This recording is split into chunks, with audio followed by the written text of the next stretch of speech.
Muhammad Ali.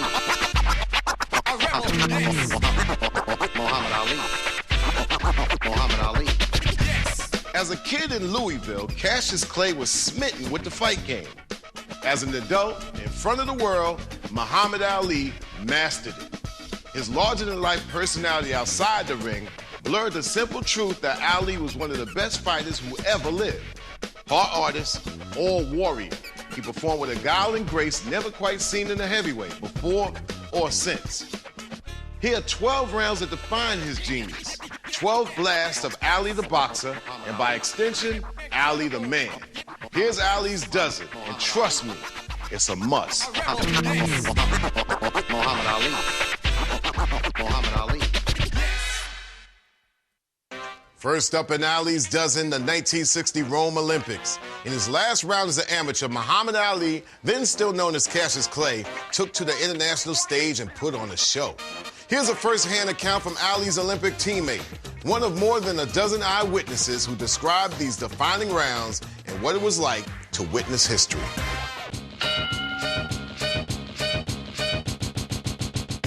Cassius was 18 years old. He was a kid.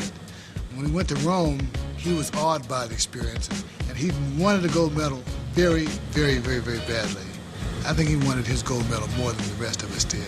Cassius Clay of the United States takes on Ziggy Petrikowski of Poland in the finals of the Olympic Light Heavyweight Boxing Championship in Rome. His gold medal fight was against a Polish champion who had quite a reputation, quite a name for himself. Ali went out and he moved well, and he was boxing, moving in and out. Cassius measuring his man.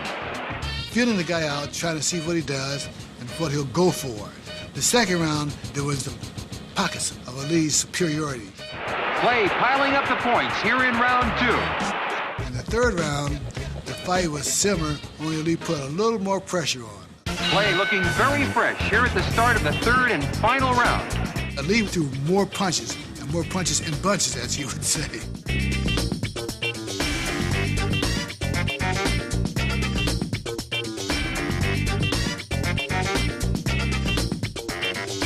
Double jab, triple jab, move to the right, double jab, and circle to the left. He was doing all those things, and it makes it hard for any opponent who is not as fast as Ali on his feet to get a punch in. His opponent hit him a couple of times, but it had no significance. He was as graceful, as a ballet dancer. And there's his famous shuffle. You could put an orchestra behind him in some cases. Heavyweight fighters are usually accustomed to fighting guys whose shoes are nailed to the floor and whose arms are big and bulky and who throw slow, hard, ponderous punches. So when you fight a guy like Ali, no one can prepare for it. Clay all over Petrikowski here at the end of round three.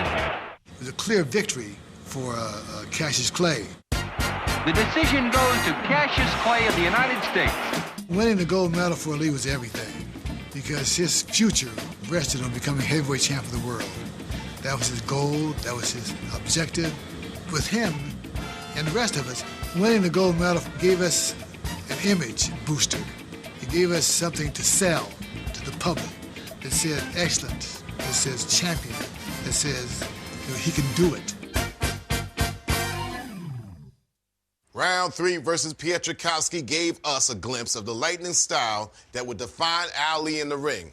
3 years and 18 professional victories later, the undefeated 21-year-old sensation was on his way to a shot at the heavyweight title when British champ Henry Cooper almost derailed his journey.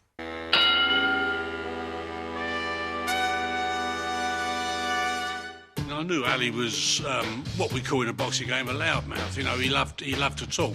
Henry Cooper's nothing to me. If this bum go over 5 rounds, I won't return to the United States for 30 days. He was a brilliant boxer, very fast on his feet for a big man, moving like a middleweight. He was always trying to knock my left hook away. And actually what he did, he'd see a punch coming, he went to knock it away, and as he chopped down with the heel of the club hit me on the eyebrow. This is tragedy for Cooper in the third round. With only 40 seconds gone, and Cooper is very badly cut over the left eye. And I could feel warm blood dripping off my chest, so I knew it was serious, so I had to try to pick my game up. Muhammad perhaps had been taking it easy and fiddling around just a little bit because he had predicted a victory in the 5th round. Clay hardly bothering to punch in this round now. He's just threatening and he's teasing Cooper. And just in the last seconds of the 4th, Cooper caught him with a real punch.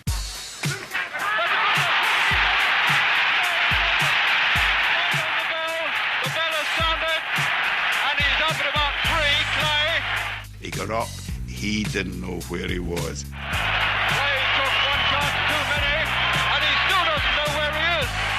And Anjo Dundee then took him back to the corner, and then that's where all, as I call the okey pokey took place. I mean, they had, in them days, ammonia files, which were illegal in British boxing. The other thing was, I mean, he saw that the stitching on the glove had stretched, so to get him a bit more time, Angelo Dundee just stuck his thumbnail in and tore it. Stood in charge, had to send someone back to the dressing room to get another set of gloves. He got an extension to the period between the rounds. Now, to an athlete, that's a lifetime, that's a lifesaver. When he came out for the 5th round, he was restored to sharpness, and he just proceeded to apply terrible pressure.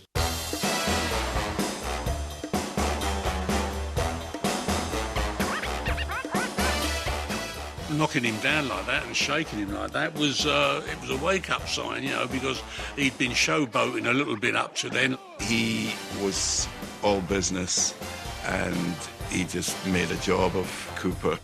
There was never the remotest doubt about the outcome from the moment the bell rang for the 5th. Henry is dripping blood. And I think Tommy Little will have to stop this because Cooper's eye is really in an absolutely appalling state. It was clear that the fight couldn't last, and it was truly stopped. Foul has come in from Cooper's corner, and Tommy Little looking at it.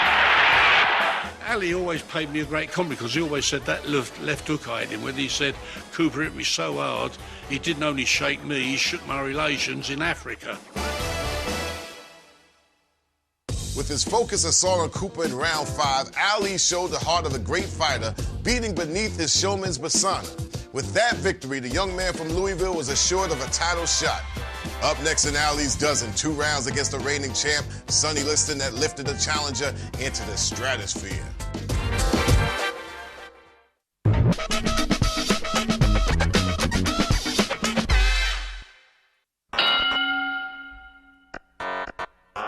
The Liston fight, they thought I was leading my guy to the slaughter. You know, they were trying to tell me this guy's the meanest, the toughest. I knew he was. Once Liston got a hold of you, forget about it. They didn't give his kid a shot. They figured Liston was going to break him in half. I look for Liston to win in 3 rounds. Could be 1, perhaps 2. Liston, obviously, to win the fight. I'm not quite sure that anything human can hurt Sonny Liston. But they didn't realize this kid was a great Olympic fighter. This kid had so much going for him, talent-wise. Liston, to me, was the best guy out there. But he got bothered by certain individuals. I did a lot of homework with the guy, and I knew my kid wouldn't be influenced with the guy. He felt like he was going to a party or a picnic. Cassius, can I ask you how you're feeling now at this point of your I'm feeling great. I'm ready to go to war right now. Well, when you say you're ready to go to war right now... I see that bear on the street, I'll beat him before the fight. You'd actually take him on before the fight? Beat him like I'm his daddy. In this profession, it's very simple. It's always a guy out there that can lick the other guy.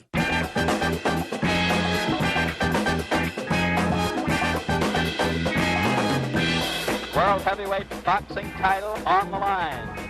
When we got in the middle of the ring, I told Muhammad to stand tall. Liston had this thing about putting big robes on and a big hood on. Liston was only 6 foot. My kid was 6'2", and the way he stood up tall, he looked like he was 6'9" compared to Liston. He looked so much bigger and stronger. Muhammad, when he fought Sonny Liston, went out and showed the guy right away. He nailed him with a big 1-2 and started sticking him. And then the big key was when he hit him a shot and he busted him under the cheekbone. Another jarring right hand that time, folks. Another one. Sonny wobbled. That just has him hurt. But then what happened? He got something in his eye, my guy. He's blinking badly. Came back to the corner, and he says, Angelo, cut the gloves off. I want to prove to the workers, dirty worker foot. I want to prove to the world. I said, baloney, sit down. So I washed his eyes out, cleaned them out, wiped them clean. The referee was coming towards me, and what I did, I made him stand up because the referee was going to go there, and my guy shaking his head. I was scared they're going to stop the fight. Something's wrong with Clay. Something's wrong with Clay. I see that, Joe. His eyes are bothering him. So the referee went back, and then I gave my guy one thing. I said, run.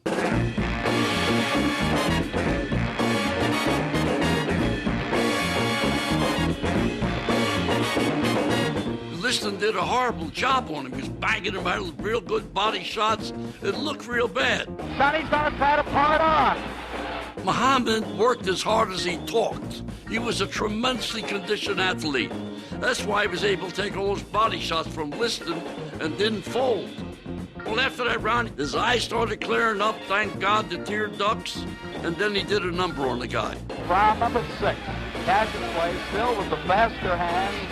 He took everything out of Liston. Liston was completely out of it. Easy target. Easy. I got a guy who can't see, and I couldn't get him out of there. So that took all the juice out of Liston. And Muhammad was the boss.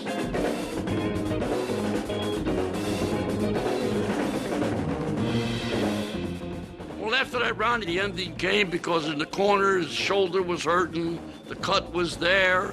You know, they were trying a million things. Well, I think Sonny now is beginning to worry now. At least his corner is beginning to worry now. I think Liston didn't want to go back in there because he felt he was going to get knocked out. They might be stopping it. That might be all, ladies and gentlemen. The fight got stopped, and then Muhammad was the first guy that saw it, and he got up and he gave that victory. Bedlam busting out here. Great, I don't have a mark on my face, and I upset Sonny Liston, and I just turned 22 years old. I must be the greatest. I said, man, we're home free. Heavyweight champion.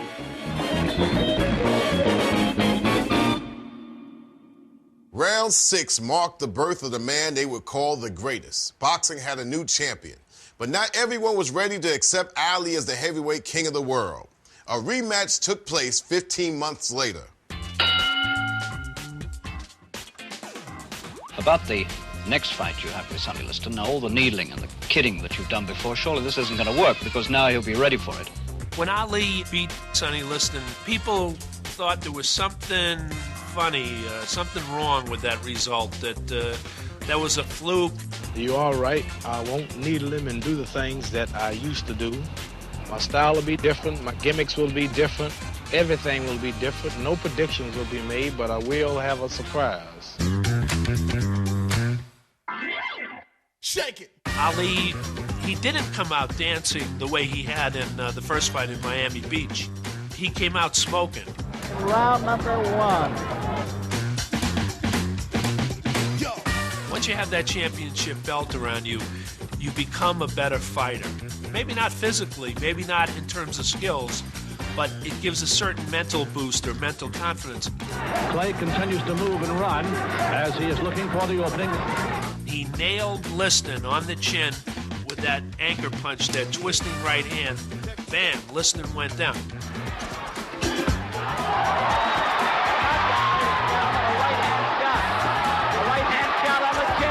Ali is standing over Liston. Liston's prone, and Ali says, "Get up, you big bum, get up." Now here's where all hell broke loose. The referee was Jersey Joe Walcott, the former heavyweight champion. Either he and the timekeeper both screwed up or Walcott screwed up. He lost track of the count. Walcott never did start a count. There's nothing but confusion here. He's going over the judges now. Clay on top of Liston. Nat Fleischer, the editor of the Ring magazine, he stood up, he waved his arms, and he said the fight is over. And that was it. The timekeeper counted out Liston in 1 minute of the first round. The winner by a knockout, Muhammad Ali. Turns out the next day that everyone called it a fixed fight. They charged that Liston threw the fight, that Liston didn't try. I was there, and I believe my eyes. The so-called anchor punch, any heavyweight in the world would have been knocked down by that right hand. That's all. Twist. and you can't see it, but if you were hit with it, all of you'll be out. On that particular night, he looked unbeatable against Sonny Liston. Yeah, the knockout was screwed up by the referee, Joe Walcott, but he showed that he could punch, and he could knock a guy down and score a knockout with one shot. Muhammad Ali put an exclamation point on top of his great performance when he won the title in Miami Beach by completely dominating Sonny Liston. He made a statement on that night in St. Dominic's Arena in Lewiston, Maine, and the statement was, "I am the greatest." Up next in...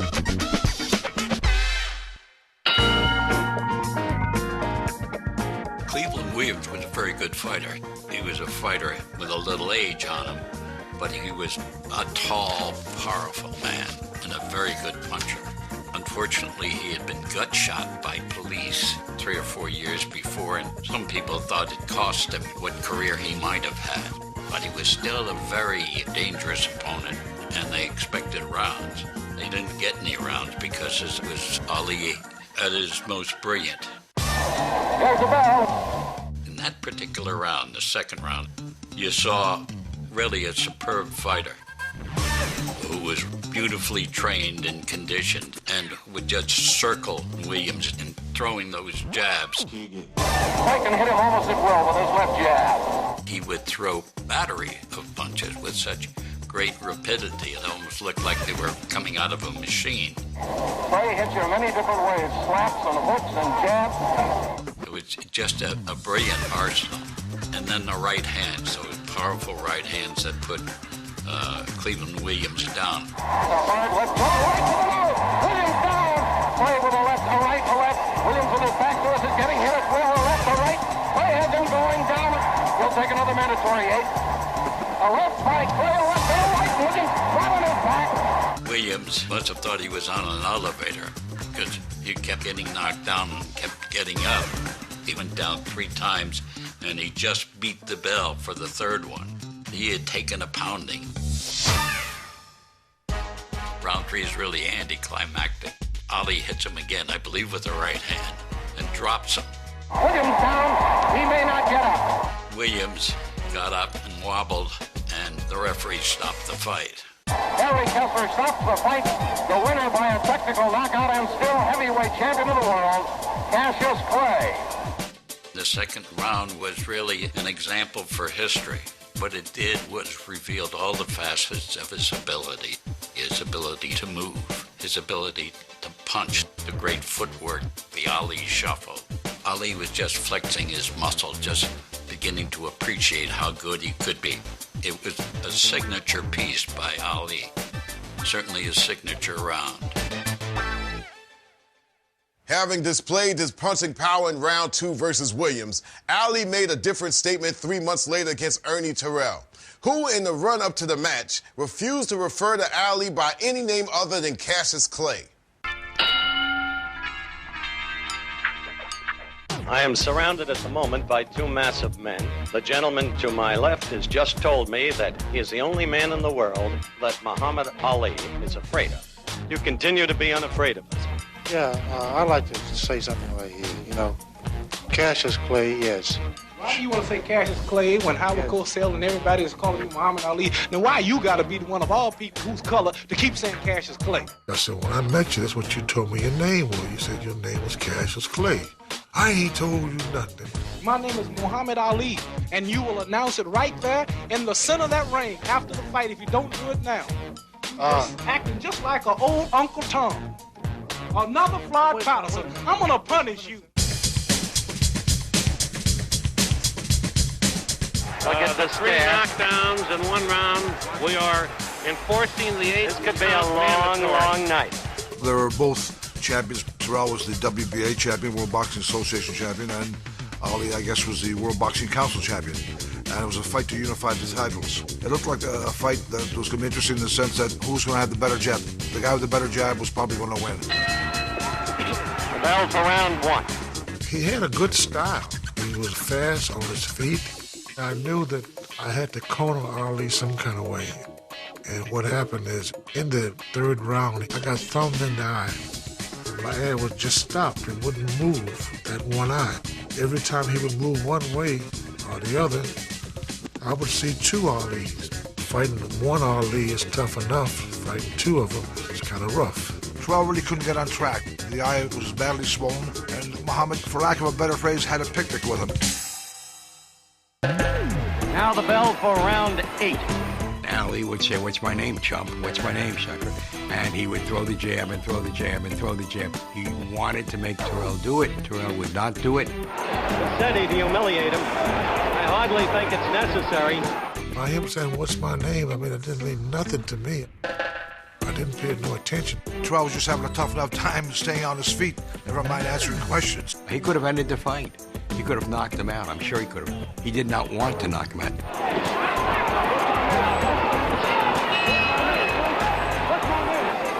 Terrell wouldn't answer. He seemed to infuriate Muhammad, and he punished Terrell quite thoroughly throughout the fight. Terrell went to 15 rounds. He was at Ali's mercy in a lot of ways.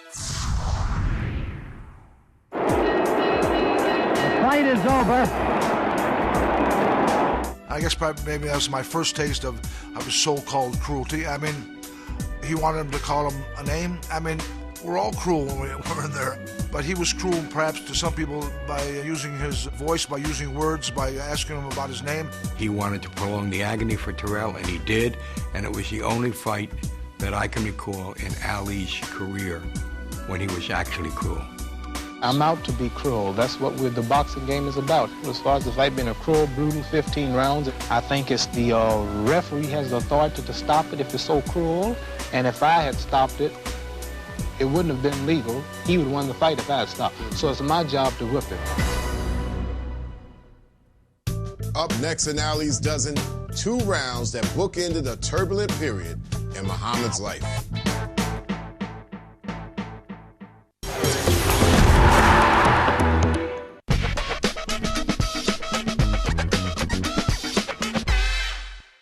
We continue our look at 12 rounds that define Muhammad Ali as described by the opponents he faced and the eyewitnesses who watched him make history in the ring. In 1966, with America sinking ever deeper into the Vietnam War, Ali's military draft status was reclassified to make him eligible for induction. With the powerful Nation of Islam at his back, Ali dropped the bomb by proclaiming, "I ain't got no quarrel with them Viet Cong." In March of 1967, with his induction date only weeks away, Ali defended his title against challenger Zora Folley at Madison Square Garden. At the time, Ali was defiant. Ali refused induction into the service. Those of us around him knew that he said he was not going to take that step, not going to take the oath. So when you went into the Folley fight, you knew that this was maybe Ali at his best, and you hoped and prayed that this wasn't going to be the last time you saw him defend the title. Folley was difficult for anybody because he wasn't a spontaneous fighter. He was very technical and very difficult to open up because he was a counterpuncher. So he wasn't particularly an easy case for Ali. Muhammad Ali, the white trunks, Zora Folley, the challenger. This was Ali really reaching the pinnacle of his skills. Ali was just in control of the fight. And at the moment, the champion is treating this as though it were a gymnasium workout. You could see that Ali was testing him. How far away from Folley did he have to stand where he could hit Folley and Folley couldn't hit him? The champion is putting on a show. He knocked him down in the 4th round. And there's Folley down. You weren't really certain that he could get up, and he got up and he turned around and he looked the wrong way, as if a man was getting up from a nightmare and wondering where he was. Ali was clearly in control of the fight. You would think, unless there was some sort of disaster, he was clearly going to win. The champion's speed has been turning the fight his way. Ali landed a beautiful chopping right hand in the 7th round, and Folley went down and out. It was so quick, many people didn't even see it. It was one of Muhammad Ali's best punches. Folley down from that right hand. I don't know if he's going to make this one. I mean, it wasn't any question. He was a sack of potatoes on the floor. The winner by a knockout and still heavyweight champion of the world, Muhammad Ali. That was the pre-exile Ali. That was Ali maybe at one of his finest hours. The 7th round was his swan song, in a sense. It was his salute to the boxing game. There was a sense that they were about to drop the curtain on him, that this great showman was about to leave the stage. In April of 1967, just 37 days after defeating Foley, Ali stood behind his words and refused to report for military duty. He was convicted of draft evasion, stripped of his title, and shut out of boxing for 3 years, 7 months, and 4 days. When Ali returned to the ring in October 1970, the whole world watched. That night in Atlanta was the wildest fight scene, sports scene of all time. There was America's black mafia, America's black intellectual elite. Everybody that mattered in black America was in Atlanta for that fight. It was the rebirth of their king. Here was a guy who consistently gave voice to a great sense of self that black America hadn't been able to express. And now he was back on the stage that he had built, and it was a celebration. Clay, I feel, has been messed around, and now is a chance to prove himself. As an American, I love freedom for everybody, and this will free Muhammad. He'd been gone for 43 months. He'd lost 20, 30 pounds in 6 weeks to get ready for the fight. There are a great many question marks in this fight. Clay is certainly not in there against an easy opponent. Clay starting off very fast, using good combination. He was still quick, he was still strong. He was fighting the #1 challenger in the world and made it look like a mismatch.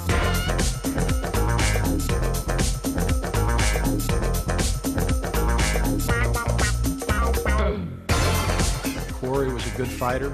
He could move, had good hand speed. Didn't make any difference. Ali hit Corey anytime he wanted to.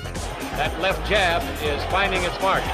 To the naked eye, to the layman's eye, you could tell no difference. Still had the good hand speed, still moved. I didn't think he'd lost anything.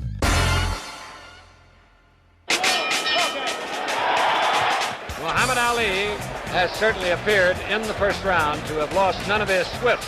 Inevitably, it was going to be stopped. Corey was cut. Corey was bleeding. There was no doubt that it was just going to get worse.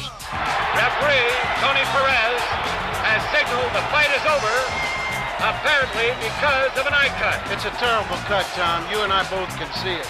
It was remarkable that a guy could be away for 3 years and 7 months and come back in 6 weeks to fight the #1 challenger in the world and make that guy look like the amateur.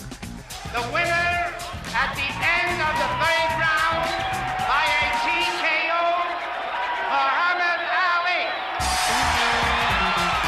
I think when Ali walked into the ring against Corey, it was not a question of if he would ever be the champion again. It was just a question of when. Up next in Ali's Dozen, the greatest goes against Joe Frazier and George Foreman.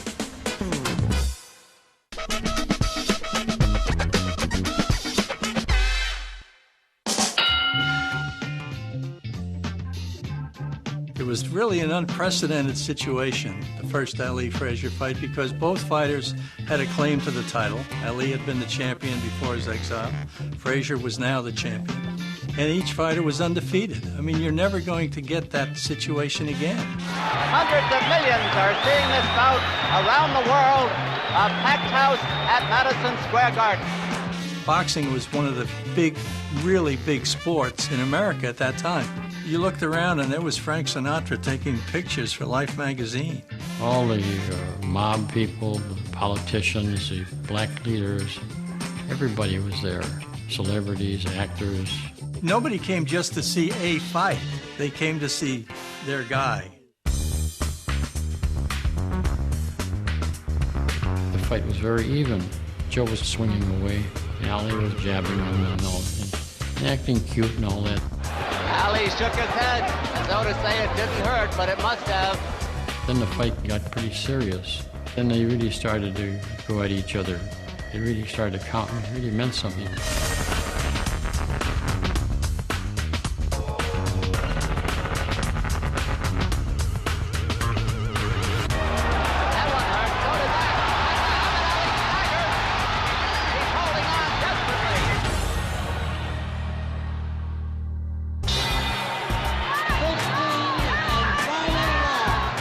Going into the 15th round, if you look back at the scorecards, I don't see how Ali had a chance to win. I don't think he had any idea that Joe was that tough and that consistent and that determined. I think he thought it was going to be a little easier fight than it was.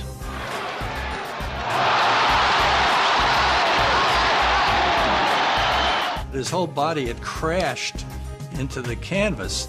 But the thing I remember, too, is as fast as he went down, he got up even faster. He got up as fast as a human can get up from a knockdown. He takes the mandatory 8 count, the only knockdown of the fight. Frazier knocked him down and certainly clinched whatever doubts there were that he would win the fight.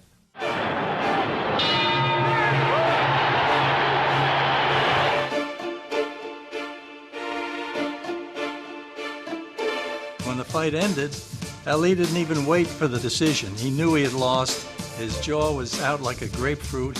There was no question that Frazier dominated that fight and won that fight decisively. He didn't complain that he was robbed or the decision should go another way or anything like that. He accepted it.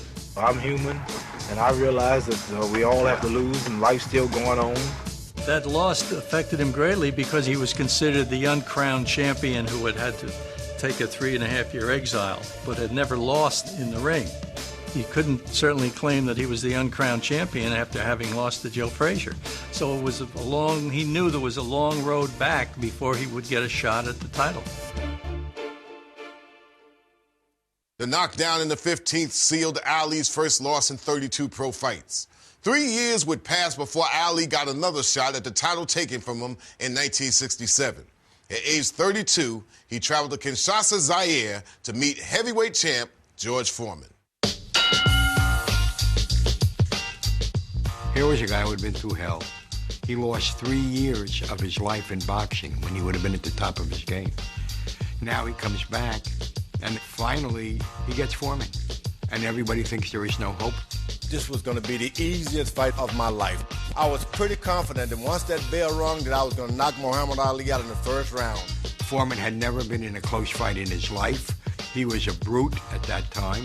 He was a guy who could cut the ring off where the boxer would have nowhere to go, nowhere to hide, nowhere to run. But Ali said to me in his dressing room before he left for Africa, I'm going to knock him out.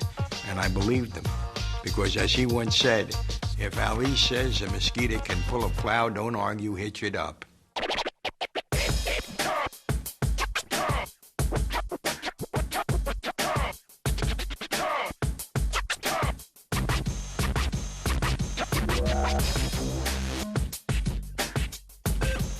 Well, first of all, everybody has all of this stuff about the rope-a-dope. Ali went to the corner to save his life. He got hit in the neck in the first round, and I think he felt it, and I think he was somewhat concerned about it. And when he went to that corner, he put his hands up to protect himself. Foreman was wailing away. The corner is screaming at him, get off those ropes, get off those ropes. Ali made no attempt to fight back. Ali sits back on the ropes and tells Foreman to come in. I always tell people about the rope-a-dope. I'm the dope. Foreman thought that all he had to do was keep fighting and Ali would fall down. But he kept hitting Ali's arms. The one thing I'm assured of, I hurt him as much as I've hurt anybody else I've boxed. But I've never fought anyone with that kind of determination to take the pain.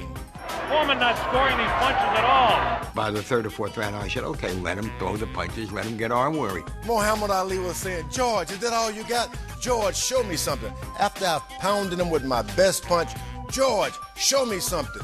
Well, it took its toll, not right away. It took a while. It took several rounds. By the time we got to the final round, the tide had turned.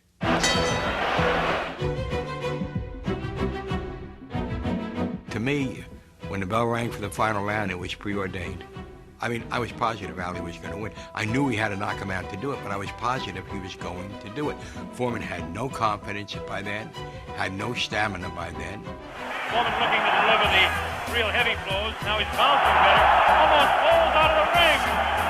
And then when Ali threw that little sneaky short right hand. 1-2. The quickest right hand I'd ever been punched with. It knocked me down. Ali, a sneaky right hand. This time he works over the shoulder of Foreman.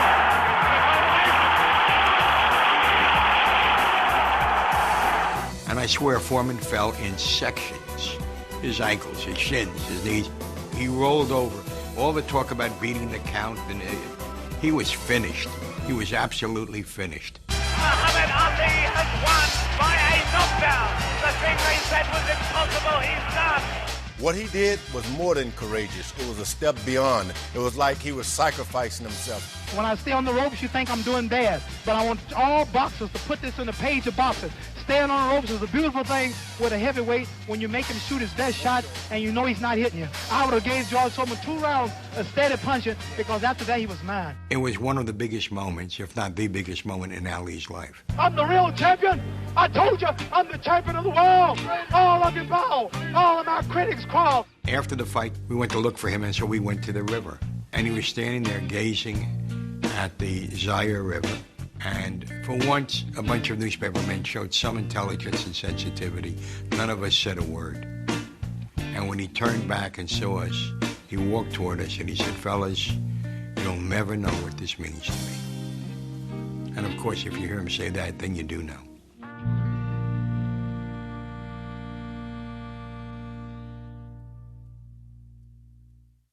With brilliant style and strategy, Ali regained the heavyweight title after 7 years out in the cold. Up next, the final 2 rounds in Ali's dozen, including a classic from Act 3 of the Ali Frazier Blood Trilogy.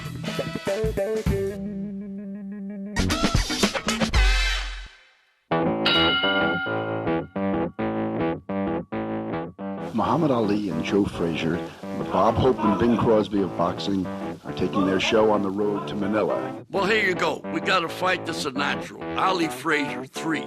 Now, these guys were meant for each other. Joe Frazier and Muhammad could fight 30 times. It would be great fights because it was a blending of styles. I'm going to hit you right on your head and straighten out your nose. We got something for you. You have. You better believe it. It will be a thriller and a chiller and a killer when I get the griller in Manila. I know, yeah. I know, man. Both of them wanted it so bad. And it was the epitome of the heavyweight champions. Ladies and gentlemen, the Thriller in Manila. Temperature at ringside was about 120 degrees. It was a tin roof. It was an indoor arena. And, man, it was hot. Ali was moving and hitting in the early rounds. Ali constantly beats Frazier to the punch. And Frazier's not a fighter who would back up. But a one-sided fight so far. Joe Frazier was a great fighter. He kept pressure on you all the time. He was able to take punishment.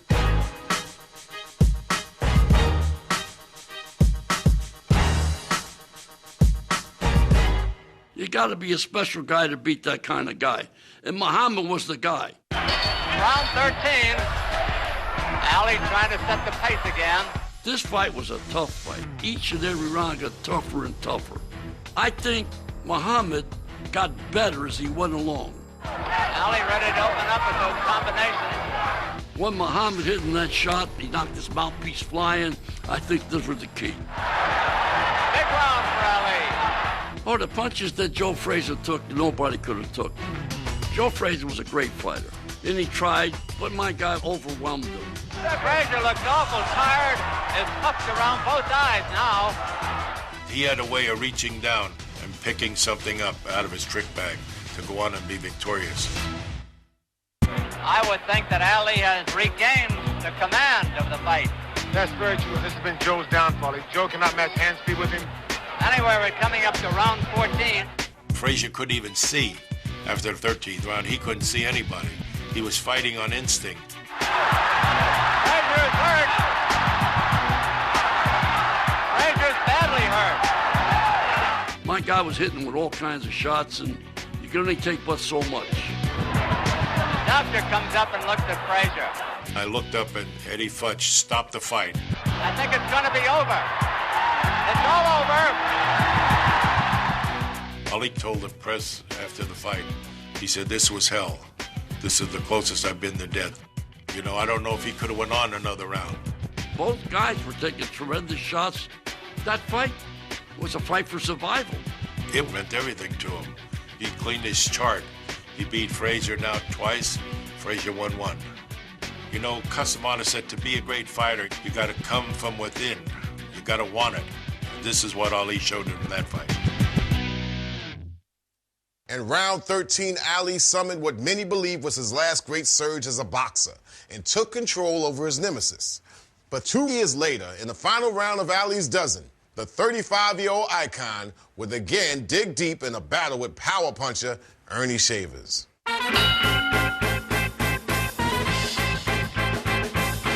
Ali at that stage was still an incredible fighter. I mean, what he had lost in perhaps speed or what some people call skill, he made up in will. He may not have been at his very best. He was still 10 times better than everyone else. He still had very fast combinations. He talked very well, and he knew how to psych you out. This will be no contest. After first round, it'll be obvious that I have a sucker. This man is not in my class. Ernie Shavers was this bulldozer of a man because at that time Shaver was knocking down everything in his way. It was like a 98% knockout record. It was extraordinary. They thought, okay, this is going to be a real interesting test. A lot of people wanted to see how much Ali could actually take. When Ali came out, he was sticking in the first round. Shavers was in great shape, coming at him, very, very powerful. The second round, I had him in trouble. That one was a bit of a shake-up.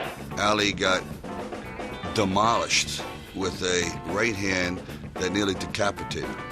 My reaction is, I hope I'm in a good position to catch his head because I know it's going to land in my lap. That's how hard he was hit. Well, at first I thought he was out of it, but then Ali kept waving me in, so I figured, well, this guy probably calm me, trying to psych me in. But he really was hurt at that time, but I thought he was just faking. Oh, yes, he's doing the wobbly legs bit now. I should have went in. I put pressure on him, I probably would have knocked him out. He was definitely playing mind game, and it worked.